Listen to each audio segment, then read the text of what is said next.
தமிழ் உள்ளங்கள் அனைவருக்கும் இனிய வணக்கம். இது உங்கள் தமிழ் ஸ்டோர் சேனல். ஸோ இப்போ வந்து பார்த்தீங்கன்னா, நம்மளுக்கு நீட்டுடைய ரிசல்ட் அப்படின்றது விரைவில் வரப்போகுது. இது இல்லாம தமிழ்நாடு மெடிக்கல் செலக்ஷனுக்குரிய அப்ளிகேஷன் நெறைய பேர் போட்டிருப்பீங்க. ஸோ லாஸ்ட் வீடியோல அதாவது போன வீடியோல நான் உங்களுக்கு வந்து ஹவ் டூ ரிஜிஸ்டர் எப்படி நாம ரிஜிஸ்டர் பண்றது, எப்படி நம்ம அப்ளை பண்றது எம்பிபிஎஸ், பிடிஎஸ்க்கு தமிழ்நாட்டுல எப்படி அப்ளை பண்றது அப்படின்ட்டு ஒரு டெமோ வீடியோ குடுத்திருந்தேன். ஸோ அத நீங்க யாராவது பார்க்கலன்னு சொன்னா நான் கார்ட்ல குடுக்குறேன். அதையும் செக் பண்ணுங்க. இல்ல அப்படின்னு சொன்னாலும், நீங்க போன வீடியோ செக் பண்ணி பார்த்தீங்கன்னாவும் உங்களுக்கு தெரியும். எப்படி நம்ம அப்ளை பண்றதுன்றது அந்த வீடியோ டீட்டெயிலா நான் குடுத்துருக்கேன். பட் என்னன்னா டைம் இருக்கு நமக்கு. ஒண்ணும் பிரச்சனை அதனால தான் நம்ம கொஞ்சம் டிலே பண்ணி ஸ்டூடண்ட் கிட்ட இருந்து சில இன்ஃபர்மேஷன்லாம் வாங்கிட்டு நம்ம வந்து குடுத்திருந்தோம். அது செக் பண்ணி பாருங்க. 2வது இப்போ அடுத்த கொஸ்டின் என்ன அப்படின்னு மாணவர்கள்கிட்ட நெறைய பேருக்கு, சார் நான் வந்து அப்ளை பண்ணிட்டேன். இப்ப டீட்டெயில் ஃபுல்லாவே நான் அப்ளை பண்ணிட்டேன். இப்ப எனக்கு திருப்தியா இருக்கு. நான் அப்ளை பண்ணியாச்சு. அடுத்து நான் என்ன செய்யணும்? இப்ப அப்ளை பண்ணி முடிச்சதுக்கு அப்புறம் அடுத்து நம்ம எந்தெந்த விஷயத்துல தயாரா இருக்கணும்? அடுத்து நம்ம என்ன செய்யணும்? அப்படின்னு சொல்லி கேட்கறாங்க. ஸோ அதுதான் வந்து இன்னைக்கு வீடியோல பார்க்க போறது. ஃபர்ஸ்ட்டு நம்ம சில விஷயங்கள் கவனிக்கணும். ஃபர்ஸ்ட்டு நமக்கு என்ன பண்றாங்கன்னா, நீட் நீங்க எக்ஸாம் எழுதுறீங்க. இந்த ஸ்டெப்ன்றது அப்படிதான் வரும். ஃபர்ஸ்ட்டு நீட்டோட எக்ஸாம் எழுதுறீங்க. அப்ப அதுக்கப்புறம் நீட்டோட ரிசல்ட் வரும். நீட் ரிசல்ட் வந்ததுக்கு அப்புறமா தமிழ்நாடு மெடிக்கல் செலக்ஷனுக்கு இப்ப அப்ளிகேஷன் நமக்கு ஓப்பன் ஆகியிருந்தது. அது ரிசல்ட் வந்ததுக்கு அப்புறம் தான் ஓப்பன் ஆகும். ஆனா முன்கூட்டியே ஓப்பன் ஆயிடுச்சு. அது ஓகே. அ நீங்க இப்ப இப்ப என்ன பண்ணியிருக்கீங்கன்னா, உங்களுடைய அப்ளிகேஷன நீங்க போட்டிருப்பீங்க. எம்பிபிஎஸ் அண்ட் பிடிஎஸ்க்கு அப்ளிகேஷன போட்டிருப்பீங்க.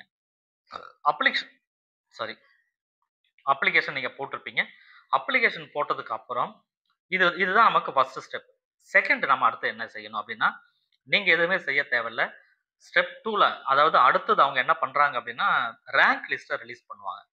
ரேங்க் லிஸ்ட் அப்படின்றது என்னன்னா, உங்களுடைய கம்யூனிட்டில எந்த இடத்துல நீங்க இருக்கீங்க. ரைட்டுங்களா? ஸோ உங்க மார்க் நீங்க வந்திருக்கும். கூடவே வந்து பார்த்தீங்கன்னா, உங்க ரேங்க் அப்படின்றது உங்களுக்கு தெரியணும் கண்டிப்பா. ஏன்னா அந்த ரேங்க்க பேஸ் பண்ணி தான் எல்லாமே நடக்கும். எந்த இடத்துல நீங்க இருக்கீங்க? தமிழ்நாட்ட பொறுத்தவரைக்கும் எந்த இடத்துல நீங்க இருக்கிறீங்க? அப்படி எத்தனாவது இடத்துல இருக்கிறீங்க? உங்க மார்க்க பொறுத்து எத்தனாவது இடத்துல இருக்கிறீங்கன்னு ஒரு ரேங்க் லிஸ்ட். உங்களுடைய கம்யூனிட்டிய பொறுத்து அதனுடைய ரேங்க் எந்த இடத்துல நீங்க இருக்கிறீங்க அப்படின்ட்டு ஒரு ரேங்க் லிஸ்ட்ட வெளியிடுவாங்க. அந்த ரேங்க் லிஸ்ட்ல உங்க பேரு இருக்கணும் கண்டிப்பா. அப்ளை பண்ண எல்லாருக்குமே இருக்கும். அப்ளை பண்ணாம யாராவது இருந்தீங்கன்னா, உங்க ரேங்க் லிஸ்ட்ல அதுல வராது. அப்ளிகேஷன் ப்ராசஸ் ஏதாவது பண்ணி தவறா செஞ்சு அது ரிஜெக்ட் ஆகி இருந்ததுன்னு சொன்னாலும், இந்த இடத்துல ரேங்க் லிஸ்ட்ல உங்க பேர் வராம போயிடும். அத நீங்க பார்த்துக்கணும். அத நீங்க செக் பண்ணி பார்த்துக்கலாம். அப்ளை பண்ணதுக்கு அப்புறம் செகண்ட் வந்து அவங்க ரேங்க் லிஸ்ட்ட ரிலீஸ் பண்ணிடுறாங்க. தமிழ்நாடு மெடிக்கல் செலக்ஷன் வந்து ரேங்க் லிஸ்ட்ட ரிலீஸ் பண்ணுவாங்க. ரேங்க் லிஸ்ட் ரிலீஸ் பண்ணதுக்கு அப்புறமா, நாம மறுபடியும் எதாவது செய்யணுமான்னா, திரும்ப நாம எதுவும் செய்ய தேவையில்ல. அவங்க ரேங்க் லிஸ்ட்ட ரிலீஸ் பண்ணதுக்கு அப்புறமா, அடுத்தது என்ன பண்ணுவாங்கன்னா, திரும்ப ஒரு ரெஜிஸ்ட்ரேஷன் ப்ராசஸ் அவங்க ஸ்டார்ட் பண்ணுவாங்க. அதாவது என்னன்னா, கவுன்சிலிங் ப்ராசஸ். கவுன்சிலிங் ப்ராசஸ் அப்படின்றது என்னன்னா, இந்த ரேங்க் லிஸ்ட் வெளிய வந்ததுக்கு அப்புறம், ஒரு கவுன்சிலிங் ஷெட்யூல் ஒண்ணு ரிலீஸ் ஆகும். இந்த கவுன்சிலிங் ஷெட்யூல் வந்து அடுத்த ஸ்டெப்பா உங்களுக்கு வந்துரும். After rank list released, next வந்து கவுன்சிலிங் ஷெட்யூல். அந்த கவுன்சிலிங் ஷெட்யூல்ல என்ன குடுத்திருப்பாங்க அப்படின்னா, 1 ரவுண்ட், 2ண்ட் ரவுண்ட், 3ர்ட் ரவுண்ட், 4த் ரவுண்ட் சொல்லி கவுன்சிலிங் வரும். 1 ரவுண்ட் கவுன்சிலிங்ல ஃபர்ஸ்ட் ரேங்க் ஃபர்ஸ்ட் ரேங்க்ல இருந்து ஏற்கனவே ரேங்க் லிஸ்ட் ரிலீஸ் ஆயிருக்கும். ஃபர்ஸ்ட் ரேங்க்ல இருந்து ஒரு அப்ராக்ஸிமேட்டா நான் சொல்றேன். ஒரு 20,000 ரேங்க் உள்ள இருக்கிறவங்களோ, அல்லது ஒரு 50,000 ரேங்க் உள்ள இருக்கிறவங்களோ, அதாவது இந்த ரேங்க்ல இருந்து இந்த ரேங்க் உள்ள இந்த தேதியில கவுன்சிலிங் நீங்க பார்ட்டிசிபேட் பண்ணணும்னு சொல்லி ஃபர்ஸ்ட் ரவுண்ட்ல குடுத்துருவாங்க. அதுக்கப்புறம் 2ண்ட் ரவுண்ட்ல வந்து ஃபர்ஸ்ட் ரவுண்ட்ல எது வரைக்கும் குடுத்துருக்காங்களோ, அடுத்த நம்பர்ல இருந்து அடுத்த ரேங்க்ல இருந்து அப்புறம் குறிப்பிட்ட ரேங்க் வரைக்கும் 2ண்ட் ரவுண்ட் அப்படின்னு சொல்லி குடுப்பாங்க. இதுதான் ஷெட்யூல் அப்படின்னு சொல்றது. ரைட்டுங்களா? அதாவது ஃபர்ஸ்ட் ரவுண்டுக்கு எப்ப பார்ட்டிசிபேட் பண்ணணும், 2ண்ட் ரவுண்டுக்கு எப்ப பார்ட்டிசிபேட் பண்ணணும், third round and mop up round எல்லாத்துக்குமே எப்பப்ப பார்ட்டிசிபேட் பண்ணணும், என்ன டேட்ல நீங்க ரிஜிஸ்டர் பண்ணணும், எந்த டேட்ல நீங்க பேமெண்ட் பண்ணணும், எந்த டேட்ல சாய்ஸ் ஃபில் பண்ணணும் அப்படின்றதெல்லாம் ஷெட்யூல்ல குடுத்திருப்பாங்க. ஸோ அதுதான் வந்து அந்த ரேங்க் லிஸ்ட் வந்ததுக்கு அப்புறம் கவுன்சிலிங் ஷெட்யூல் வந்து ரிலீஸ் ஆகும். அந்த கவுன்சிலிங் ஷெட்யூல் படி தான் நீங்க என்ன பண்ண போறீங்க, உங்களுடைய ரேங்க்குக்கு ஒரு தேதி வந்திருக்கும் இல்லையா? அந்த தேதிக்குள்ள நீங்க என்ன பண்ணணும், இதுலருந்து இந்த இதுக்குள்ள போயிட்டு நீங்க ரிஜிஸ்டர் பண்ணணும் அப்படின்னு சொல்லுவாங்க. அந்த டைம்ல போயிட்டு ஒரு ரூ. 500 ரூ. 600 பேமெண்ட் பண்ணி, இது வந்து கவுன்சிலிங் ஃபீஸ். ஃபர்ஸ்ட் இப்ப நீங்க அப்ளிகேஷன் போடும்போது ரூ. 500 கட்டியிருப்பீங்க, இல்ல ரூ. 1000 கட்டியிருப்பீங்க.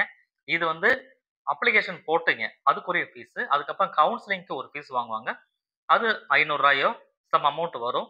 அந்த ரூ. 500 கட்டி நீங்க திரும்ப என்ன பண்ணணும், நீங்க கவுன்சிலிங்ல பார்ட்டிசிபேட் பண்றதுக்கு ரிஜிஸ்டர் பண்ணணும்.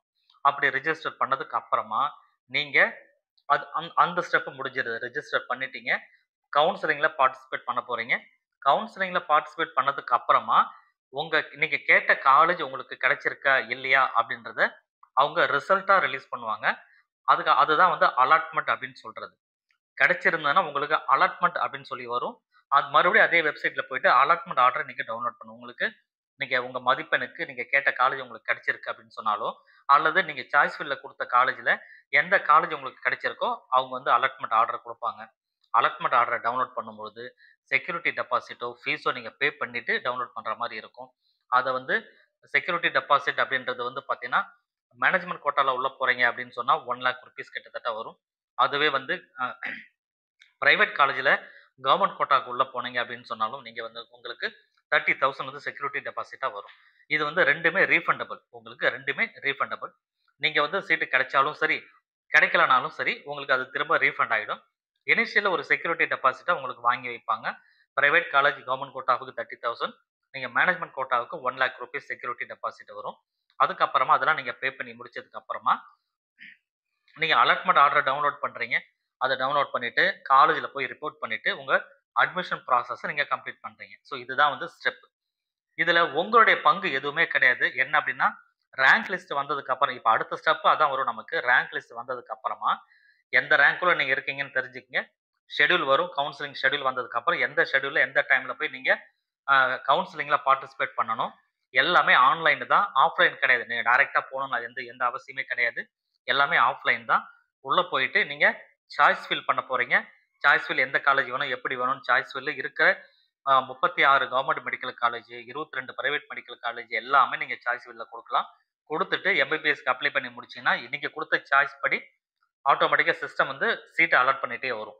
உங்க ரேங்க் உள்ள உங்க மார்க்குக்கு எந்த காலேஜ்ல இடம் இருக்கோ அந்த காலேஜ அலாட் பண்ணிடும். அலாட் பண்ணதுக்கு அப்புறமா அலாட்மெண்ட் ஆர்டர டவுன்லோட் பண்ணிட்டு செக்யூரிட்டி டெபாசிட் ஃபீஸ்லாம் கட்டி நீங்க உங்க அட்மிஷன் ப்ராசஸ் கம்ப்ளீட் பண்ணலாம்.